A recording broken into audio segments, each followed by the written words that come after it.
मैं भारत को भारतीयता की मान्यता के आधार पर फिर से खड़ा करना चाहता हूं, उस काम में लगा। एक पुरानी कहानी है जो दस्तावेजी है, कल्पना की नहीं है। एक अंग्रेज अधिकारी था कर्नल कूट, वो हैदर अली से लड़ा। हैदर अली ने उसको परास्त किया। परास्त करने के बाद उसकी नाक काट दिया, क्योंकि हमारे राजा ज़्यादा से ज़्यादा यही करते थे, गला नहीं काटते थे, नाक काट दिया, कान काट दिया। क्यों? क्योंकि नाक कटना ही बहुत बड़ी बदनामी होती थी। तो नाक काट दिया उसका। कटी हुई नाक लेके वो भागा। कर्नल कूट वो खुद अपनी डायरी में लिख रहा है कि जब मैं युद्ध में हार गया, हैदर अली ने मुझे नाक काट दी, हाथ में लेकर मैं भागा और हैदर अली की सीमा खत्म हुई मैसूर राज्य की, तो बेलगाम नाम का एक गांव आया। वहां पर एक वैद्य ने मेरी सर्जरी की, 21 दिन मुझे अपने घर में रखा, सर्जरी करके लेपन लगाया, मेरी नाक जोड़ दिया। और आज मैं पार्लियामेंट के सामने कह रहा हूं कि भारत के वैद्यों को इतना ज्ञान है, वो ये सब कर सकते हैं। इसलिए हमें भारत में अपने लोगों को भेजकर ये विद्या सीखनी चाहिए। ये उसका भाषण है हाउस ऑफ कॉमन्स। तो कर्नल कूट के इस भाषण को सुनने के बाद अंग्रेजी सरकार ने तय किया, चलो कुछ लोगों को भेजो। तो अंग्रेज आए, उन्होंने यहाँ सर्जरी सीखना शुरू किया। और जो अंग्रेजों ने सर्जरी सीखा है वो लिख रहे हैं कि जो जातियां भारत में सर्जरी में मास्टर थी वो सब नाई थे। नाई समझते हैं? बाल काटने वाले। ये सब सर्जन थे 200 साल पहले। हाँ, सब सर्जन थे 200 साल। अब जरा सोचो कि नाई अगर सर्जन रहे हों तो वो पिछड़ी जाति कैसे हुई? अंग्रेजों ने उनको 1881 के सर्वे में पिछड़ी जाति घोषित किया। उसके पहले इस देश में नाई कभी भी पिछड़ी जाति में नहीं थे।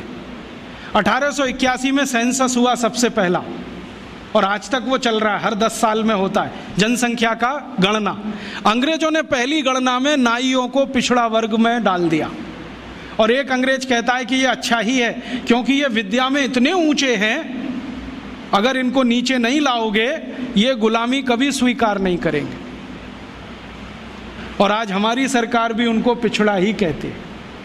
उनके हाथ में इतना हुनर है, उंगलियों में इतनी फ्लेक्सिबिलिटी है। वो आप देखते हैं ना, बाल काटते समय वो गर्दन भी काट सकते हैं, सोचो ना। और इतनी सफाई से उस तरह चलाते हैं, उस तरह से वो किसी ट्यूमर को भी काट के निकाल सकते हैं। ये सब बहुत बड़े सर्जन रहे।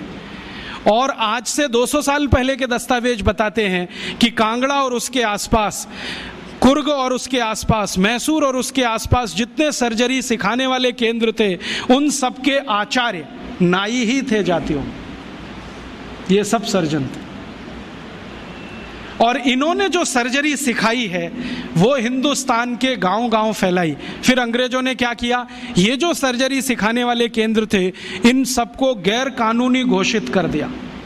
एक कानून बनाया जिसका दुर्भाग्य से नाम है इंडियन एजुकेशन एक्ट।